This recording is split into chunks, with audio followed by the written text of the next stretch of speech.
Progression for me is life. Progression for me is one of the most important parts of the game. So progression is really important for us in Assassin's Creed 2. We live the life of someone. That was the main idea, when we say, let's have a character for over 30 years. We really want the player to feel the same emotion that the character has throughout his quest to avenge his family.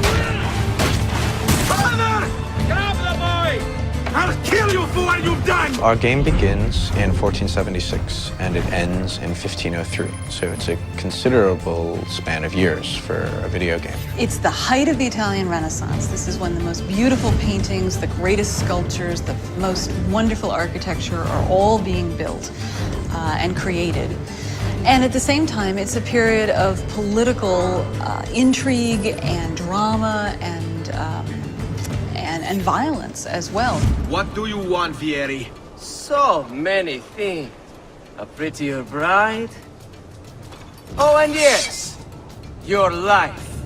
There was a lot of really sparks of energy and interesting ideas that happened during that period. We also want our character to go through a change.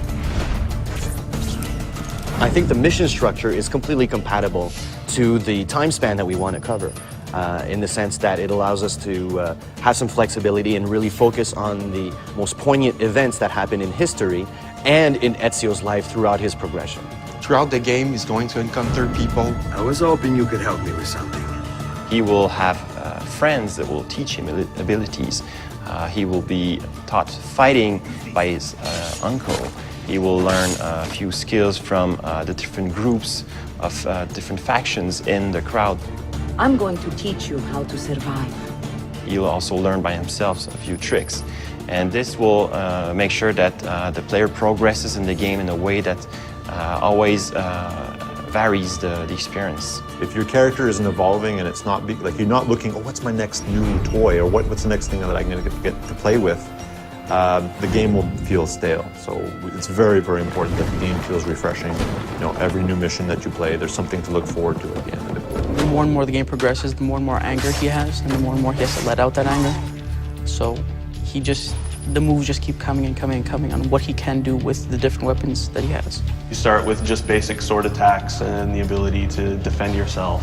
And then we introduce disarming and counter kills, and then from there it all opens up. The player will be requested to actually buy some of his gear. For example, we have the armors, which will give him more health points, hit points in general. He starts with various sets of armor, the first one being just leather armor, and then it moves throughout more metal armor, provides him more protection. In AC1, we just gave the player, without any choice, this is what you're going to learn next.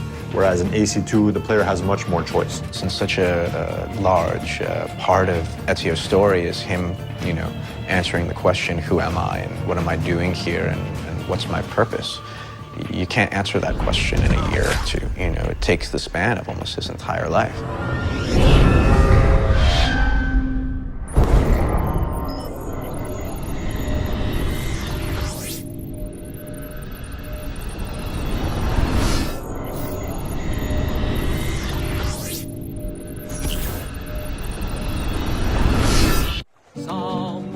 On a rooftop, there's a hero in a hood. Fear him not, lest you who have sinned, for his cause is good.